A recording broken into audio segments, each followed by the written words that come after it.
Hello, everyone, and welcome back to Daily Power Boost. Today on Beyond the Boost, I'm excited to introduce Gary Thrapp as my guest. Gary is the owner of Beyond the Baseline, a basketball and volleyball event center in Davenport, Iowa, where over 45,000 games have been played in the last 17 years. After 3 decades devoted to youth sports, Gary knows firsthand the challenges athletes, families, and communities face, and the impact that can ripple out from those experiences. Gary's mission extends far beyond the scoreboard. As the founder of the Quad Cities Youth Sports Foundation, he's driving change through programs that link recreation with values and education, shaping more balanced, resilient young people. His commitment is especially clear in his All Sports Youth Coaches Orientation, a workshop that trains coaches to use sports as a tool for personal growth, community improvement, and violence reduction among youth. Welcome, Gary. How are you? Thanks for having me. I'm doing well, ready to rock 2026. Hey, got our game faces on, Yeah. don't we? Well, especially because, in Chinese mythology or whatever, I don't know what the word is. Last year was the year of the snake, and it was all about shedding the old skin. And this year is the year of the fire horse, which is about action and movement, growth. I like that. Yeah, it's kind of my underlying, like my theme for the year is like, let's move forward. Absolutely. And we have a little improvements to make. Well, and for me, I know that's, like you said, little improvements. It's not about grand improvements. Those are nice, but the real movement of the needle is 1 degree at a time, I think. Very true. And that's what you look for. When I'm working with kids, you don't expect immediate results by any stretch of the imagination. You look for small improvements over time. So you aggressively work with kids, work with people, knowing that it's going to take time to see those improvements. And even more importantly, for them to feel they are improving, which is most important. Absolutely. So I would say a lot of people think they need higher standards when what they actually need is to question where those standards come from. So when you talk about beyond the baseline, what is this baseline that most people are unconsciously operating from? I think the one baseline is an ego that walks in the door. It's very clear that, what you're experiencing outside the gym so often plays out in the gym, and you feel like you have to defend your child or defend yourself to the population that's there. So that can tend to get in the way of making improvements or solving issues as they happen, because so much can happen in a good, bad, or ugly way when we're watching our third grader play a sport. The ego's a huge thing. That there's a variation of standards there, that's for sure. Everybody has their own way of showing it. It can get interesting. Now, on that topic of ego, Gary, this is a hotly debated topic, right? Should we kill the ego or annex the ego? I have learned that ego serves us in certain cases. So it's not about eliminating it, it's more taming it, managing it. Because as you illustrated, there are times when you don't want it running the show. Well, it's part of trying to feel like you're in control of a situation. And that's where, when you're watching a variety of people from a variety of backgrounds with kids come in to a gym setting, a youth sports setting, and with the purpose of hoping they win the game, then your entire background, how you grew up, your experiences you have outside the gym play out so often. So it's really hard to have one standard and tell everybody, well, you need to act just like this. Here is how we act. Well, good luck with that. That doesn't work hardly anywhere in life, I guess. Maybe prison, I suppose, but it's important to, because people show that they are enthusiastic about their child in different ways.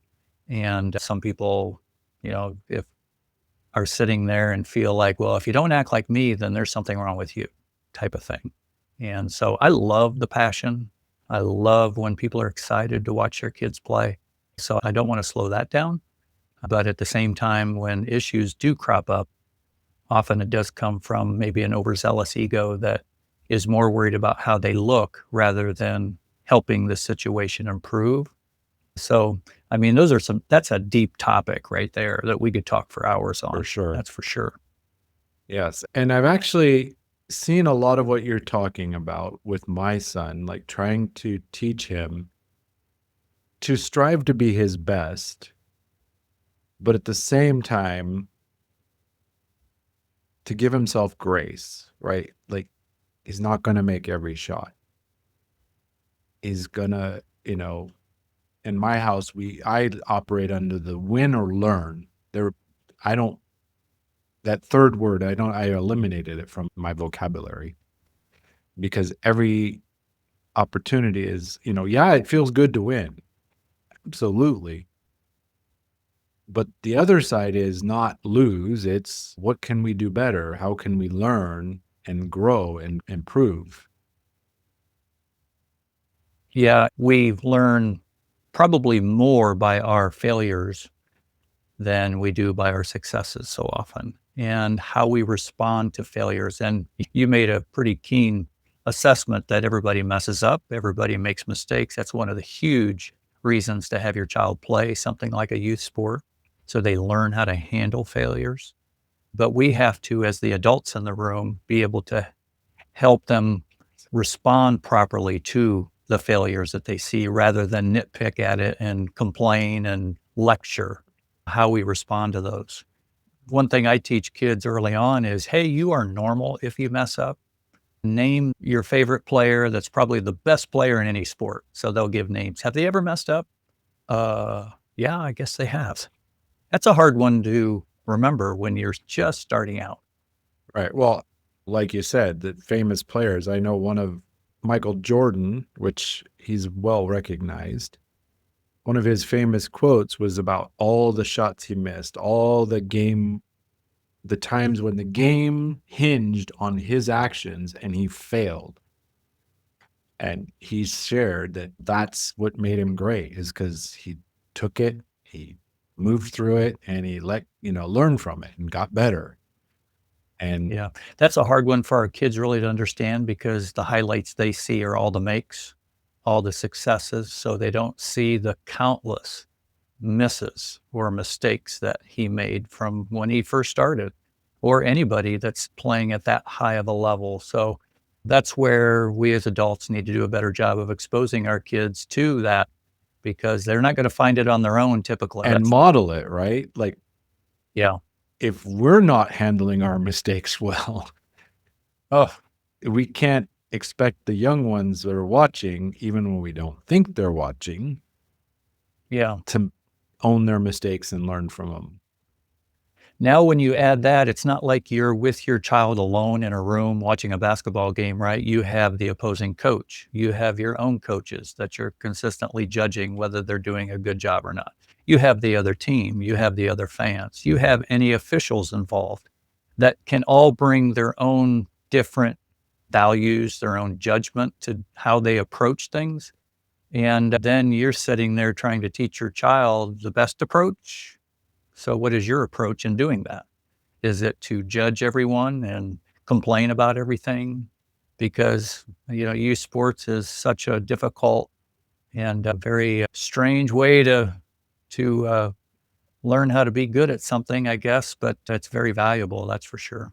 Well, and I would say the same thing. Like, it doesn't change as an adult if we're in a workplace environment, and maybe we're the leader of the company. If we're doing that same thing, we can't expect the employees to be following the best approach. Like, we can say, oh, here's the best approach. This is how we should approach it. And then we're demonstrating something different. So, yeah, I feel like whether it's in leadership, at home, on the sports field, the basketball court, the volleyball court, the football field, and of course, I live in Latin America. So when I say football, I'm talking soccer. Yeah. It's got to be round. Yes. So what about when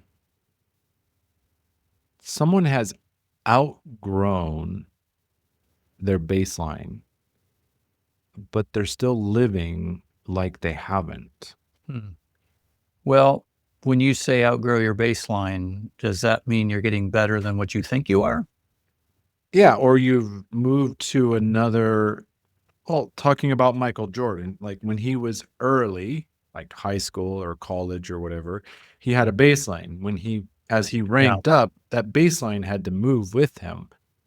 And I would guess his success came from he moved his action up to the same baseline. He wasn't trying to play the Yeah. same way he did back the previous level.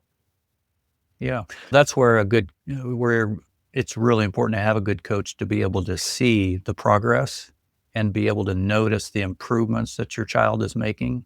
And you as a parent as well to look at the broad picture of it. Because even if you feel like your child is the worst player on the team, they're probably improving in some way that you can feed off of that and utilize their success in one particular aspect and help motivate them to get better in another aspect. That really takes your eyes and ears a lot to watch. And we judge so often whether our child is above the baseline by whether they scored points, scored goals, and their team won the game. Well, that often has nothing to do with it.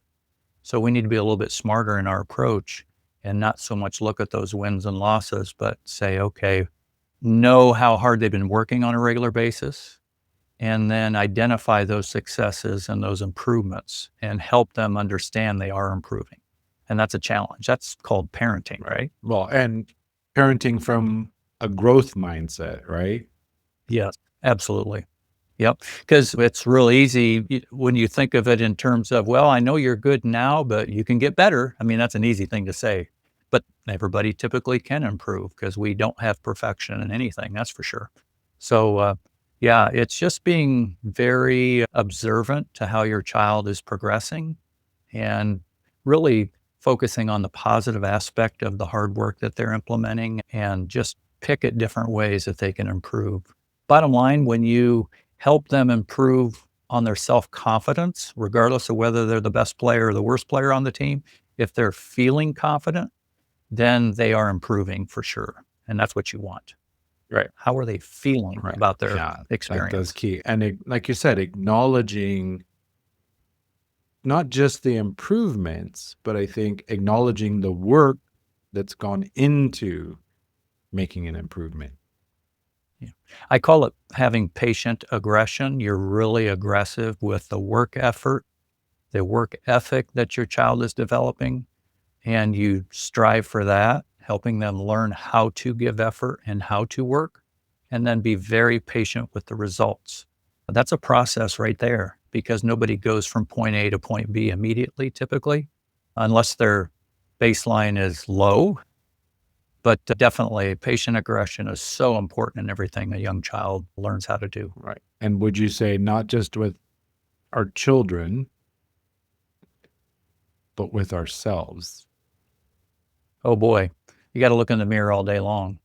Okay. Because so often we're remembering our experiences when we were young. We want perfection. We don't want our kids to experience some of the bads. We want them to capitalize on the goods. But going from what you're feeling inside to what you are communicating to your child is two different things. So it's very important to not expect too much, but at the same time, be there each and every day to help them continue to improve. So, yeah, you got to look in the mirror all the time, especially in the world of youth sports, because they're the people and the different groups that we talked about earlier with the officials, coaches, opposing teams, players.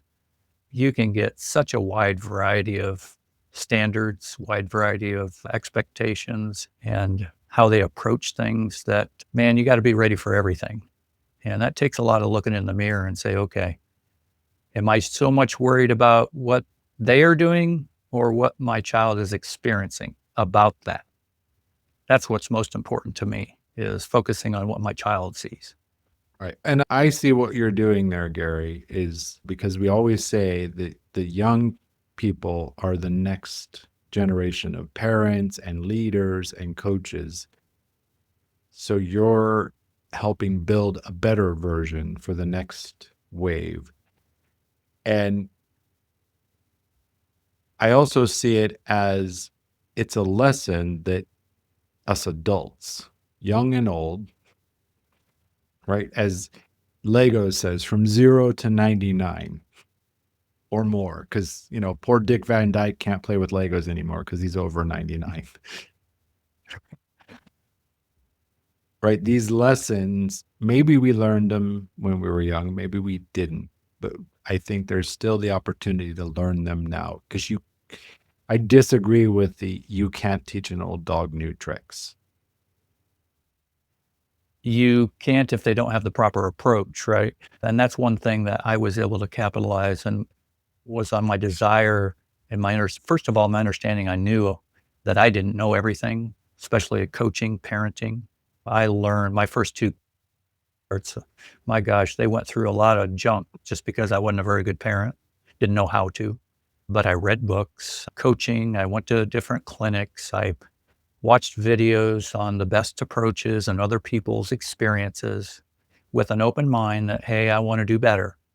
And I knew looking back what my parents did to motivate me and demotivate me, what my coaches did to motivate me and demotivate me. And I wanted to not duplicate that with my kids, at least on the negative side, and capitalize on the positive. So now when you add to that 20 years of owning a gym, working with thousands of kids, and you see how they respond to different coaching, different parenting, you get a pretty good idea what works and what doesn't, regardless of the kid's background or the parent's background. So try to capitalize on that experience and help other people, improve as well. Right. And as you said earlier, it's about this is what I hear. And this was big when I did a book study. We did like a multi-week study on nonviolent communication. And the title of the book pushes a lot of people away. They're like, I'm not fighting. I'm not violent. Like, I don't need that. But one of the pretenses of the book was observation over judgment and evaluation, right? It's observing what works, what doesn't work. It's not about judging. Well, he's not doing it right or he's doing it right. Yeah. It's like, okay, I see what he's doing or she's doing, and I see the result, and then I see what this person's doing, and I see the result. I like this one better. I think this gets a better result. Yeah. Yeah. And also asking a lot of your children, what do you think? Because what they are thinking, they might not have a clue what you're saying when you're talking to them. So the only way to find out is to ask and give them space to respond. So you really have a good feel for their understanding of anything. I see coaches literally do this in the gym a lot. And I'll hear coaches say a word that you'll hear in about every sport: attack, attack, attack, when their child gets the ball. I'll ask so many kids afterwards, what does attack mean? And they'll be like, I don't know. Okay, so we're yelling that and our child has no clue what it means. So what do you think they're hearing? They're hearing the intensity level. They're seeing the possible appointment if they don't attack. So that's what they're watching and seeing. So we as parents, so many of us don't do a very good job of really explaining much of anything to kids. We just assume they know. So that's where I use my eyes and ears so much more, and I listen. I ask questions, give them space, so then I know what the next step is in development. Because if they don't have a clue, then I better start from this parameter. If they seem to get it, then I can raise my standard, raise my baseline. And so that's a individual thing that I do as a coach and as a parent, because every child thinks a little bit differently and responds a little bit differently. So that's where we have to do a better job for sure of how we work with kids. Right. Well, I think not just kids. I've definitely seen it with my son, like the power of not assuming, of asking questions, to have those, what are you feeling? What's going on? Like, what did that bring up for you? Things like that at their level, at their appropriate level. But I've also seen the same thing work in adult relationships, right? We assume Absolutely. that they understand something, and the power of questions, of asking, what do you think I mean? Or, what does that word mean to you? What do you feel when you hear that? It's so Yeah. powerful. It works really well during youth sports events that we have too, when we have maybe conflicts and what have you, and that are playing out. And I'll go up to those involved and I'm listening because especially if someone's loud during a game or, yelling during a game, they want to be heard. So I'll go up and say, hey, what's going on? And I'll keep my mouth shut. If I go up and lecture and tell them how they're supposed to act, it doesn't work quite as well. So I listen really well. And I've been able to develop a lot of strong relationships by being willing to listen. And what I learned from my daughters that I was way off with is my approach to speaking. And as my daughters were growing up, I would be talking to them just like I'm talking to you right now. And often their response was, Dad, why are you yelling at me? And I said, well, I can't get much more calm. What do you mean? But it was what I was saying. And they could detect some anxiety in my voice and what have you. So I had to really, really learn how to communicate better with kids, with young ladies, and now I use that against the girls when we have a volleyball tournament and a girl will come up or a coach will come up and say, hey, can I ask you a question? I said, well, as long as you don't yell at me. And they're like, huh? Oh, no, I'm not yelling. So it's little things I've learned over time that have been very advantageous and strange too. Just weird to talk about that, but I'm learning. I tell my wife, wait till I'm 70, I'll understand how to talk to you, but give me some space to learn because And I'm a I dumb would, old I would, man. I would preface it like, wait till I'm 70, and perhaps I will have learned to talk to Maybe. you properly. Maybe. I'm slowly learning. I'm getting better at it. And as we said at the beginning, right? That's where it is. Those small improvements, making the effort to improve instead of continuing the same path in the same way, hoping things are going to change when we don't change. Yeah. And where I've been able to also capitalize is the sincerity that I try to bring to the table. And when people, regardless of the situation, feel like you care and feel like you're sincere in your efforts, then that can go a long way. So our approach in so many different ways is so important that helps slow difficult issues down. It helps kids gain confidence, help people gain confidence. Just being stable and consistent like that is so huge in relationship building.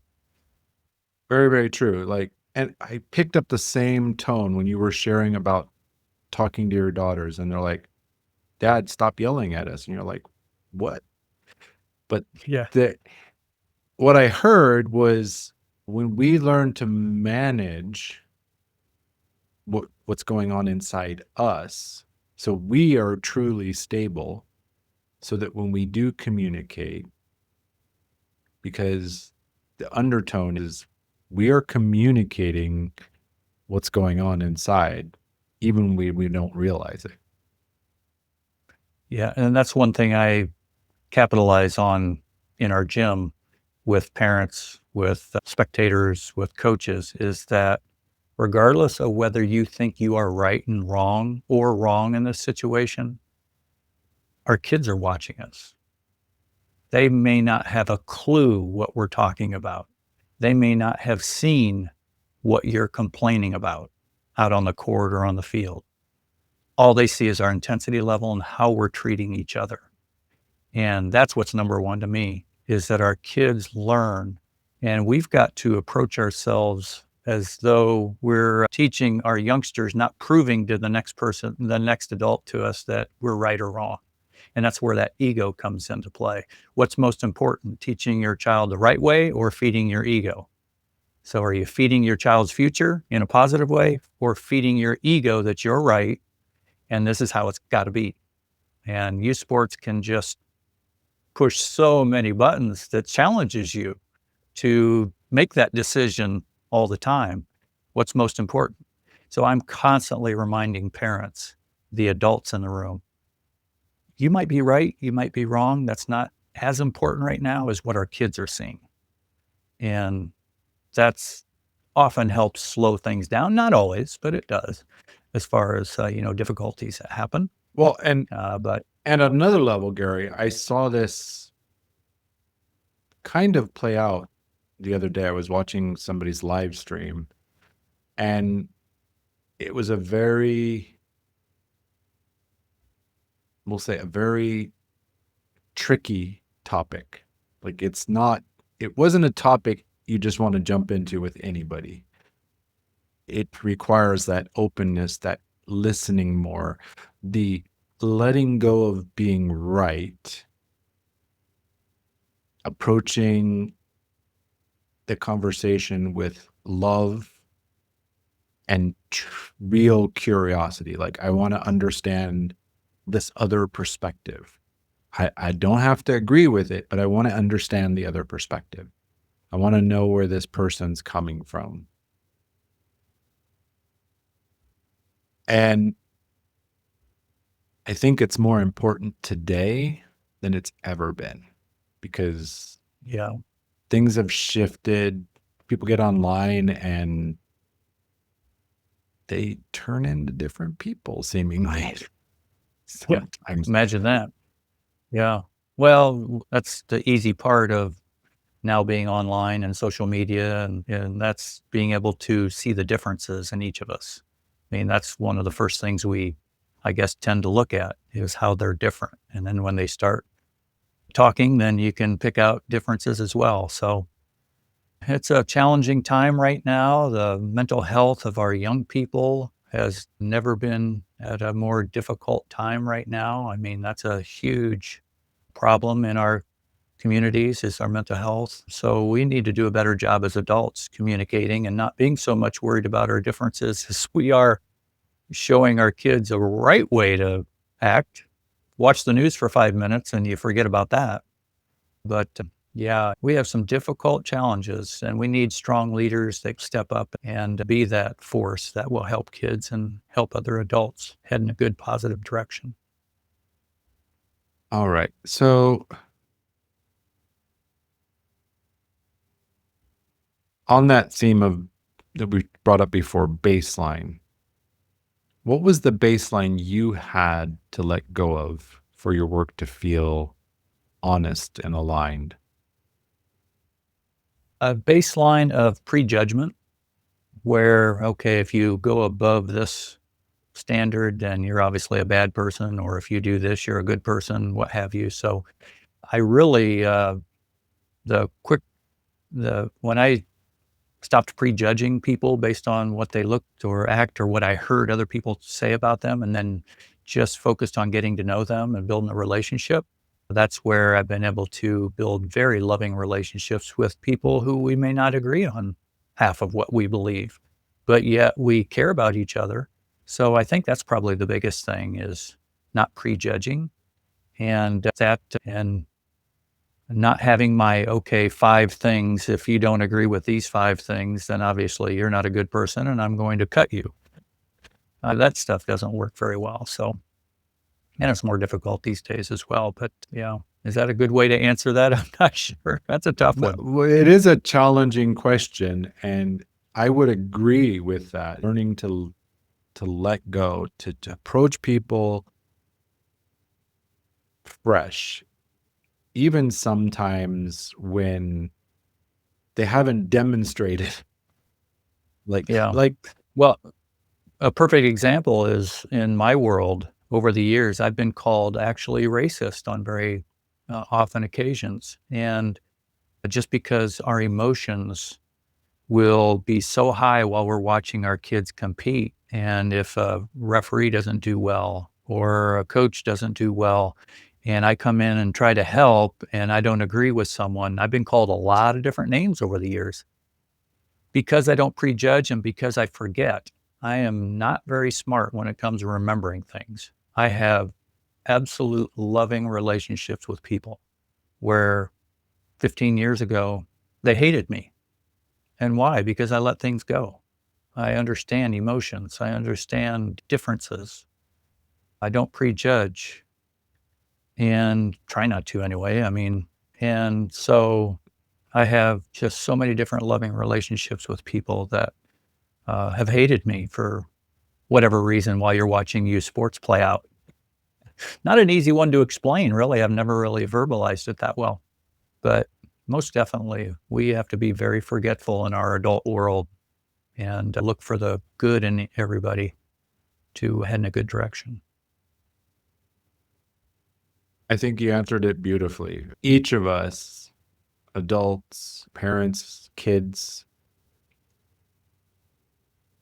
we're all doing the best we can based on the resources we have at our disposal at any given time, which includes our mental and physical state, right? Obviously, if I go to an event where my kid's competing and I didn't sleep good that night before and I had an argument with the wife, probably not going to display my best typically. Mhm. And I've learned, like you said, forgetfulness, forgiveness, right? Okay, he was Yeah. and realizing like when it happens, when somebody calls you a bad name or cuts you off in traffic, do I really know what's going on inside them? I even Yeah. take it, even if I've asked the questions like, hey, is everything okay? I saw a funny meme recently. It's like your husband will be honest about, I don't remember what the first one is. He'll be honest about this and he'll be honest about that, but he'll lie and say he's okay. Yeah. That's a toughie for sure. When I try to, when we have difficulties in the gym, what I've noticed is exactly what you're suggesting, that what happened during a game may have spurred an issue. But as it turns out, when I go up and try to talk with the people involved, so often it's the energy that they had when they walked in the gym that's playing out now. And that makes it even more difficult because you're dealing with maybe issues that are pretty heavy. And, they're trying to maybe have a little release, just like we want our kids to when they Mm. come in playing a sport. You're releasing some of that frustration in your life. Well, that can play out in a variety of different ways depending on the intensity level. So I try to keep that open mind when I'm working with people, understanding that what happens at work, what happens with their spouses, what happens outside of the gym, outside of the youth sports facility, so often can play out while they're watching a simple game. And that makes it very, very challenging.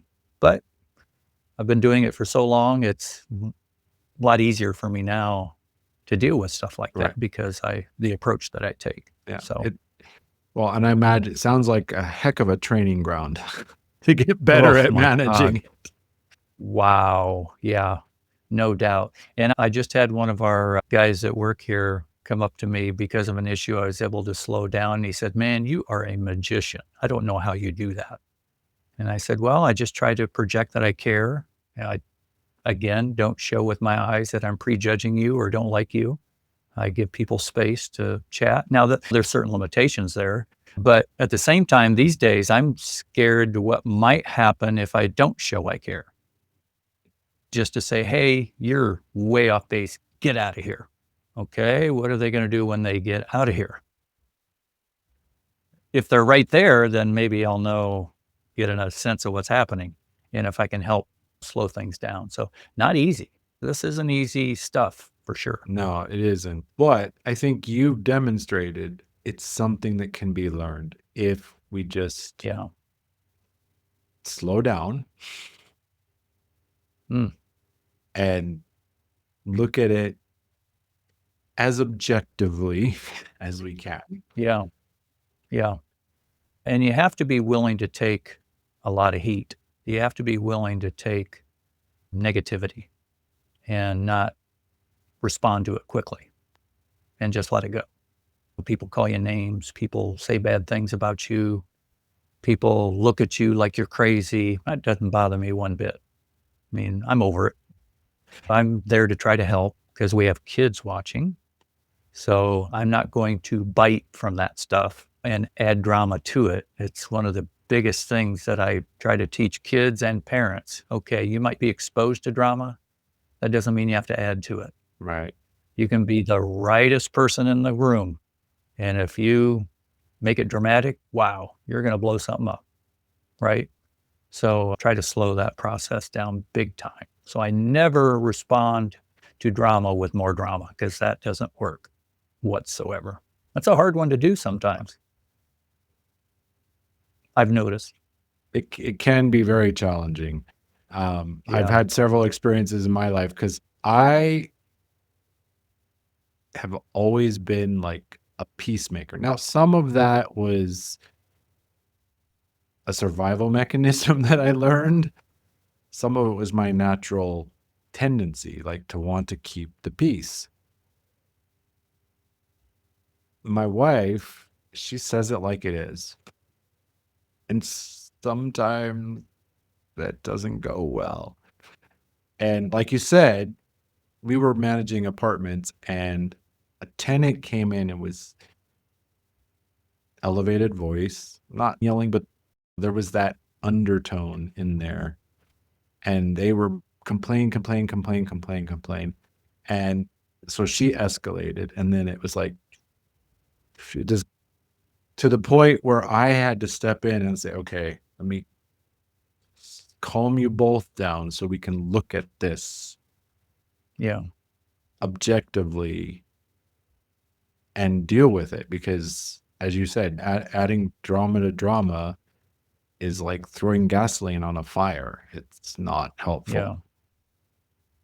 Not whatsoever. It's hard for us to teach our kids that if we don't follow that rule or that guideline. So you're absolutely right. In our real estate world, my wife and I have owned rental properties for about 25 years. And that's one thing we don't ever get caught up in is the drama part of it, because so often our tenants are struggling. Not always, but many of them are. So we're not going to judge Right. them based They're going on through their own every, challenges. they're going through challenges, and we're right at the heart of it often. And so we try to be that more of a healer type of approach. And okay, what can we do to help? And that's not easy when you're in that world, that's for sure. All right. For someone who's listening to this, maybe they're feeling depleted. What would you say is the first recalibration that really matters?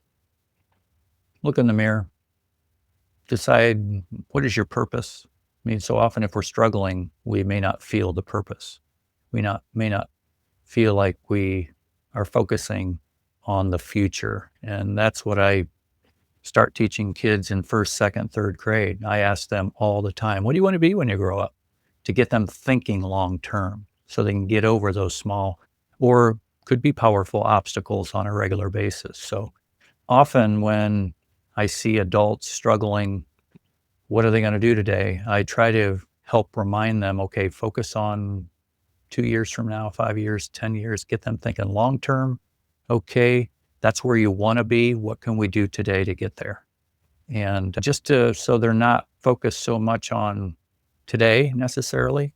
Now, that doesn't mean they just sit back and allow everything to happen. You have to have those goals and dreams, in your mind to think long term to help you get through those daily struggles, but you got to know how to take action too. Yeah. So that's where it's so important to have lifelines or give people, adults and kids lifelines so they can come to you for help when needed. And that's what I love to do is just be there for people when needed and help them head in a good direction. Right. As you said, share our own experience, sometimes just being a listening ear Yeah. to what they need to express so that they can feel seen and heard and valued. I think that's a big thing. I actually was part of a big event and we're supporting part of the event was to support a charity that was recently launched. I think I shared it when we spoke before. We Are Enough, You Yeah. Are Enough. And I'm really honored to share that. And I was just on another call where I was teaching about starting from who you believe you are and getting your identity, who you are, what's your baseline, your current baseline, not old baselines, before you go posting, and then how that changes your dynamics online when you're being true to yourself instead of posting for engagement or reaction or all of that. Man, what percentage of people does that? We're looking to get clicks, baby. So we'll just, we'll skew anything just to get somebody to watch. That's the difficult side of that. Yeah. And then you consider our kids are exposed to that. Wow. That's a tough one for sure. So most definitely. Like what you're doing, it's about let's get the root healthy and the rest of the orchard will thrive. Definitely. You got to do that day by day stuff. And we work with many kids that have never learned how to work. So they don't know, okay, if you're not happy with the situation you're in, they don't know that it's going to take work to get out of that. So don't sit back and overanalyze everything. Get out there and do something. All right. Take that next step. Be confident. And that's a process. Right. And that's what I really enjoy now is working with kids that may not have that strong backing at home that need that extra push. That's what we love to do. Right. I see it as this, Gary, you're working with them now to help give them the backing and the things they need so they can grow up better than I did, I'll say. Yeah. And Yeah. I'm on the other side of the spectrum. Okay, all the damage is done. Let's undo it. Yeah. I'm working with adults that it's like they're not feeling enough. They're not feeling backed, seen, understood. And I think both sides carry their challenges with it. Definitely. Yeah. There's a lot of people that need a lot of help out there. That's for sure. When we're exposed to so many kids and then so many adults as well, thankfully, most of them are very strong, which is great. But we try to help those that may be struggling a little bit and help them head in a good direction, be that stable and consistent voice. And when a child knows that you care and trusts you, that you care, looks you in the eye like, okay, I got it, then you can really help them so much. And we've had some really good success stories over the years, which just motivates you to do more. Well, and I think the big challenge, like, I feel like demonstrating that the kids feel and know that you care, it's more challenging than convincing adults that you really care. Like, it's a lot easier Yeah. for the adults to buy into it than a young child. Like, they have BS detectors. Yeah. Oh boy, they know when you're not being sincere. That's for sure.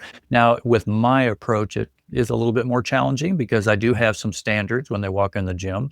Just as an example, I don't allow kids to cuss when they're in our gym. And often they can come from wherever they listen to, whether it was on their phone, at home, or at school.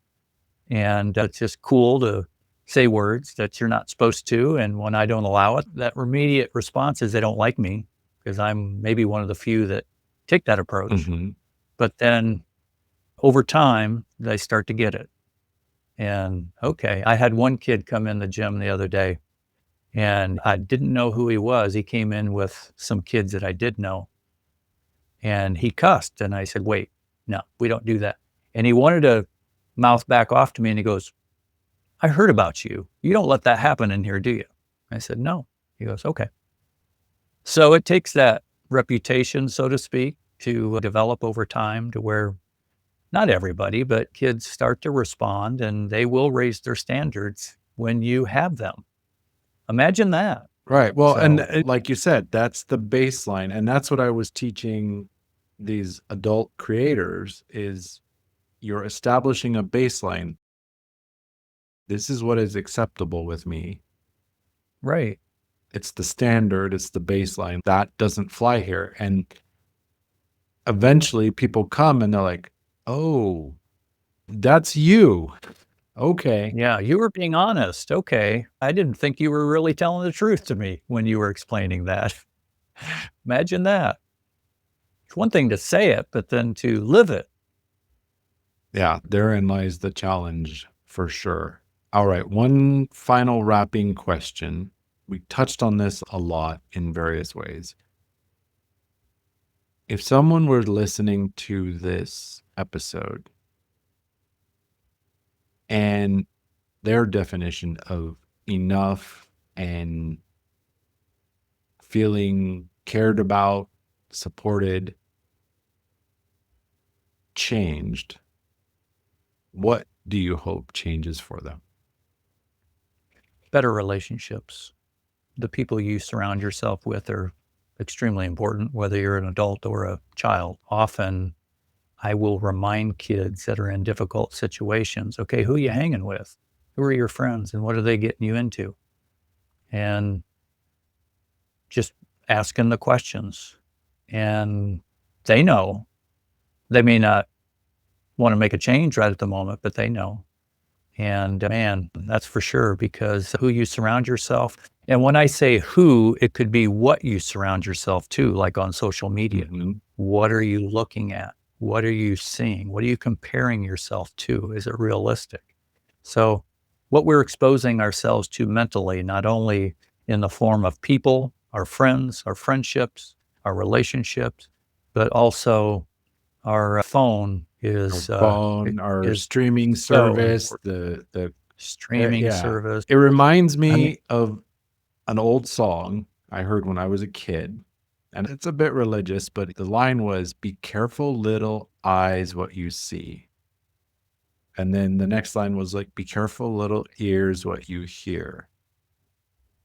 And of course, it was a Sunday school song, so it's because God sees everything. But in my work, in my journey, I really saw that, like the things you watch, whether it's social media or on your TV, the things you listen to, the people you spend time with have a huge, huge influence on who you believe you are and your outlook on the world and on life.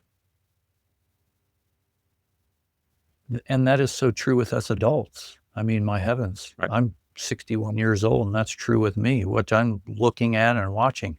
Now imagine a little third grader, 6, 7, 8-year-old exposed to stuff that it just amazes me that our kids are so malleable. And I'm surprised we don't have more issues with our kids based on what they're being exposed to. So we have to do a much better job of helping our kids get through things and be ready for anything with our kids because they're being exposed through social media, through phones, or they're surrounded by other kids Who who were exposed to are that. exposed to a Yeah. lot. Yeah. So then they just, I mean, I've heard so many words from third, fourth grade girls that I'm just like, what does that mean? Well, it's a new word they just heard on social media, on TikTok or whatever. And okay, what does that mean? Well, I don't know. And so often it's not a good thing, the word they're using, but they don't know what it means, but it's cool. So they're going to repeat it. Right. And that's where we're at right now. So we need to do a really good job as adults to be strong ourselves so then we can be good, consistent leaders, better consistent leaders with our young people. Right. And again, Constant with challenge. modeling, like if we tell the Oh, kids, don't watch that, it's junk, and then yeah. we're watching junk, you know. Well, and then, I mean, take a practice that we have here in any sport. It's amazing as a coach, I'll be conducting a practice and then I'll look over and 3/4 of the parents are looking at their phones. And so what's more important, what they're looking at in their phones or their child's progress? So then what do? We base whether we're in a good situation on whether we won the last game or not. Well, that's not really how it should work. So yeah, we have so much work to do. So then if you're a parent that really gets it, that gives you an opportunity to really fly by a lot of people, help your kid pass a lot of people in the world of competition if you take a good approach. And I would put that down to, I've got one word that kind of encapsulates everything, I think. You can say yes, say no. Presence, Mm, yeah. right? It's the reason you're reaching these kids and is because you're present. You're stripping away Yes. judgments, caring from your heart, and they sense that. Even if they're cursing you out, Most definitely. When you're there and you constantly are chatting with them, they appreciate that. Most definitely. at any age. At any age. All right, Gary, I thank you so much for your time and your wisdom that you shared with us. If somebody wanted to reach out to you, what's the best way to get a hold of you, to support you, etc.? I have a website, garythrapp.com, real easy to find. And then a lot of our community work is at goingbeyondthebaseline.com. So either of those methods are easy and absolutely. All right. And I will be sure to include those in the show notes. Everybody who's listening, thank you very much. Thank you again, Gary. I really appreciate it. Thank you. Glad to have you in my circle. Have a great week, everybody, and we'll talk again soon. Bye-bye.